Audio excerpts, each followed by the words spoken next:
Today we headed out from Memphis and went to Chattanooga. It took us a couple of days. We stopped in Muscle Shoals and Huntsville, traveling through 3 states, leaving Tennessee, went into Mississippi, and into Alabama, and then back into Tennessee. Enjoy the video. Last night we stayed at the Loves Campground in Muscle Shoals.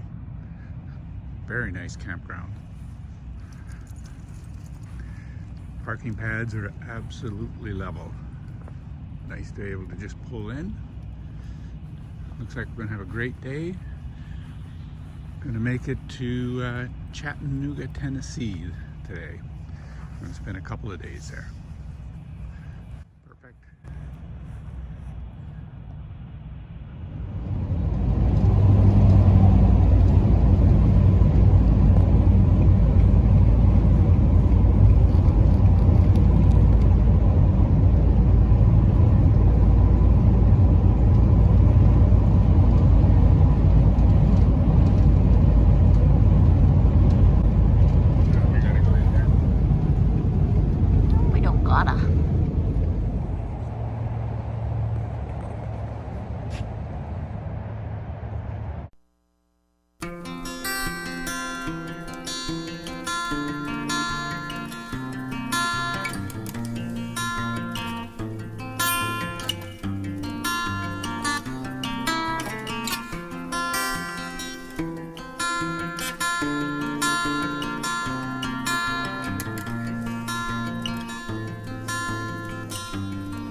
Around us here that we're looking at, it's made out of calcium carbonate, which is the active ingredient in Tums. If you look at the back of the bottle, whenever it's starting out, it's very white, very shimmery, very glittery almost. And this is just because it's fresh, it's actively growing. Over time, dust, dirt, silk, stuff does get picked up inside of it, kind of turns it to the creamy brown color, peanut butter color. In a short sense, it just oxidizes. The minute someone comes through and they start breaking off stalactites, dynamite gets used, pathway gets poured, someone touches it, licks it, just whatever could have happened. It goes dark golden gray like some of that out there. And there's a little tiny section out here behind of us that's going a little gray, and you see it kind of on the stairs too. People stepped. Yeah, just people stepping on it, people falling, having to catch themselves, stuff like that. It's bound to happen. If it's little tiny spots throughout, we might get to see this grow back one day. If it's big old splotches like that out there, we're not going to get to see that grow back one day. So that's where the dead and alive terminology comes in. It's really all just rock. It's not dead or alive. It's just some of it's stunted, some of it's still growing. Really, it all starts out with these tiny guys above us. If you want to be scientific, they call them capillary tubes. They also nicknamed them soda straws because back in the past you could grab them, break them off the ceiling, and drink through them like a straw. And they did that all the way throughout until about 1987, whenever laws were put in place. In other caves, in this cave they didn't do it too long. All the water's a laxative, and they just got tired of cleaning up. So some areas they left natural, and in some areas they just blasted out so that they could have a walking path versus having to make people cry. Okay. And then luckily they didn't find the deeper sections. So all the deeper sections of our cave, totally natural, other than maybe a spot or two that we've took and cut like little steps into the clay with a rock or something. That's about it, you know. Very primitive though, down in the bottom section. So guys, there is actually salamanders in this water. I'm gonna use my finger shadow to point them out. Little tiny guy. Hatched off like 4 days ago, y'all. And there's another one over here to the left, buried in the sand.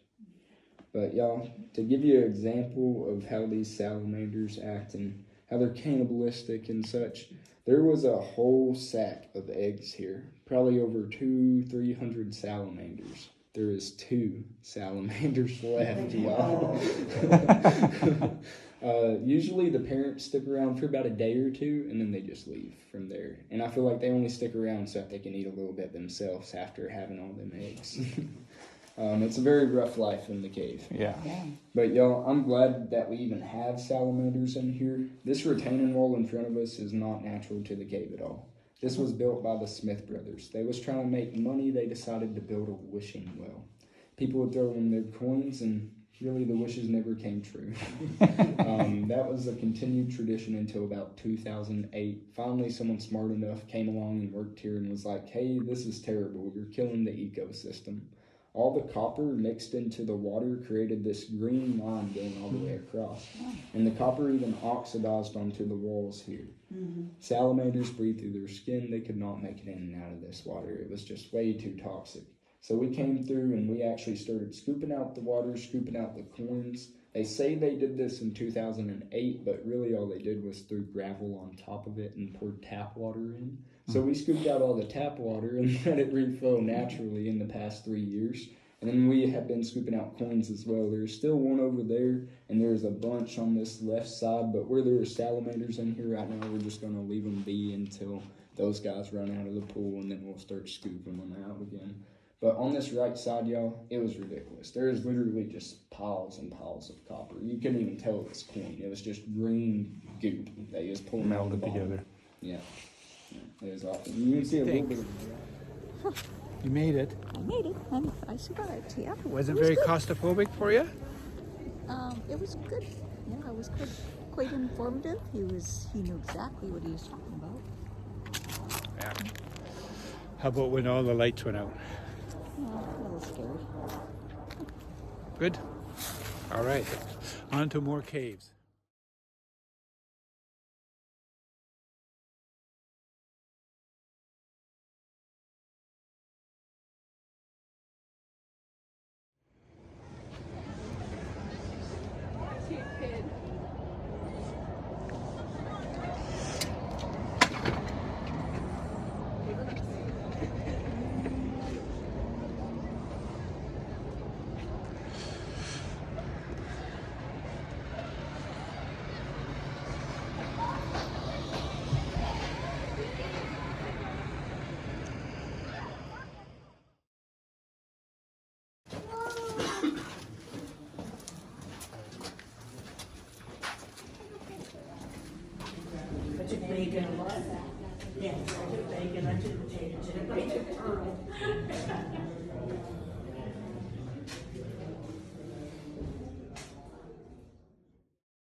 take swing along, whatever that means.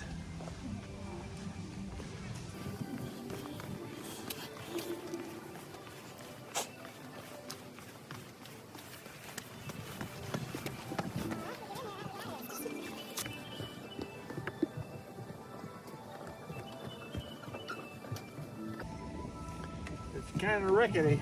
Looks safe though.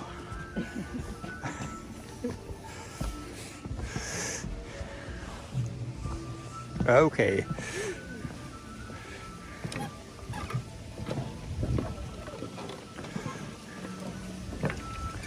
Okay.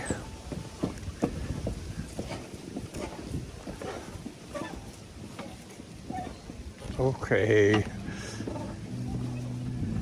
Jeez.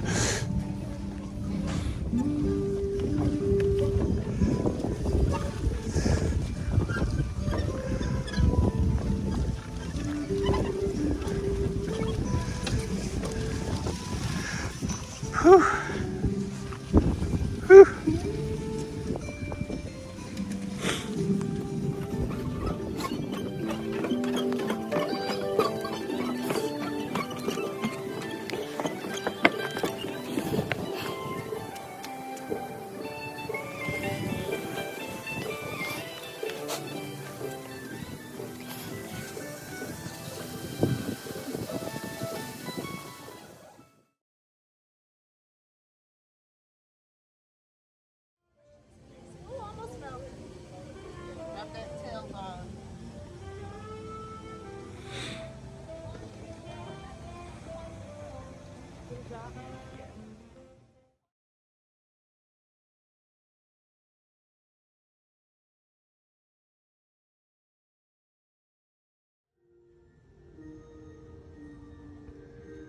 Okay, let's see if we fit. Oh, it's gonna be tight. Oh, it gets narrower, Joan.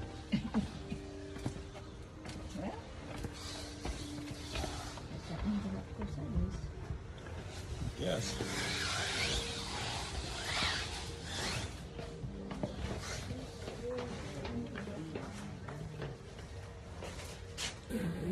No, we'll take it this way.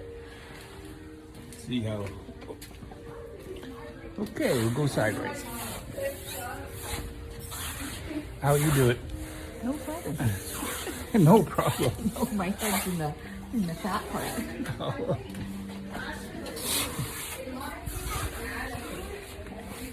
Oh.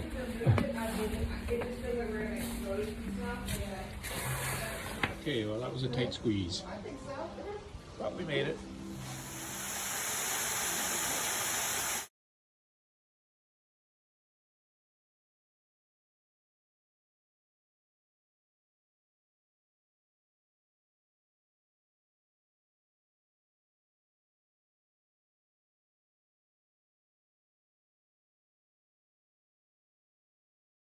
Off on an incline train, And it's inclined. and it's really steep, so The train itself is. scary. Get a picture of the rules. Welcome on the Incline. Please go down to your boarding ticket. Welcome aboard the Lookout Mountain Incline Railway, the world's steepest passenger railway, and America's most invasive mile. The Incline Railway will travel from an altitude of 2,100 feet above sea level at a speed of 600 feet per minute, straight down the base of Lookout Mountain to the Chattanooga Valley below.